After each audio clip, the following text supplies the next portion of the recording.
നമസ്കാരം. രോഹിണി നക്ഷത്ര ജനിച്ചവർക്ക് ഈ ആഴ്ചയിൽ സാഹചര്യങ്ങളൊക്കെ അനുസരിച്ച് കുടുംബാംഗങ്ങളോടൊപ്പം നിലവിലുള്ള ഗൃഹം പൂട്ടിയിട്ട് പട്ടണത്തിലെ ഗൃഹത്തിലേക്ക് വാടകയ്ക്ക് താമസിക്കേണ്ടതായ സാഹചര്യം ഉണ്ടായിത്തീരും. അതിനുള്ള അവസരവും ഉണ്ടായിത്തീരും. സഹോദര സുഹൃത്ത് സഹായ ഗുണത്താൽ തൊഴിൽപരമായിട്ടുള്ള അനിഷ്ടാവസ്ഥകളെല്ലാം പരിഹരിക്കും. ഉദ്യോഗത്തിൽ സ്ഥാനക്കയറ്റവും സ്ഥാനമാറ്റവും ലഭിക്കുവാനിടയുണ്ട്. വിശേഷപ്പെട്ട ദേവാലയ ദർശനം നടത്തുവാനും അവധിയെടുത്ത് ഉത്സവാഘോഷങ്ങളിൽ പങ്കെടുക്കുവാനും അവസരം ഉണ്ടായിത്തീരും. പഠിച്ച വിദ്യ പ്രാവർത്തികമാക്കുവാൻ സാധിക്കും. സാമ്പത്തിക സ്ഥിതി മെച്ചപ്പെടുവാനിടയുണ്ടെങ്കിലും ചെലവിനങ്ങളിൽ വളരെ നിയന്ത്രണം വേണ്ടതാണ്.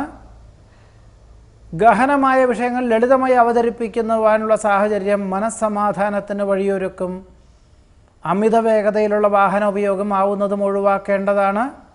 വീഴ്ചകളുണ്ടാവാതെ സൂക്ഷിക്കേണ്ടതാണെന്ന് പറയുന്നു. ഭക്ഷണക്രമീകരണങ്ങളിലുള്ള അപാകതകളാൽ അസ്വാസ്ഥ്യം അനുഭവപ്പെടും. നിയതമായിട്ടുള്ള വ്യവസ്ഥകളോടുകൂടി ചെയ്യുന്ന കാര്യങ്ങളെല്ലാം ഫലപ്രാപ്തിയിൽ എത്തിക്കുവാനും സാധിക്കും. രോഹിണി നക്ഷത്രത്തിൽ ജനിച്ചവരുടെ ഈ ആഴ്ചയിലെ ഫലങ്ങളാണ് പറഞ്ഞത്. നമസ്കാരം.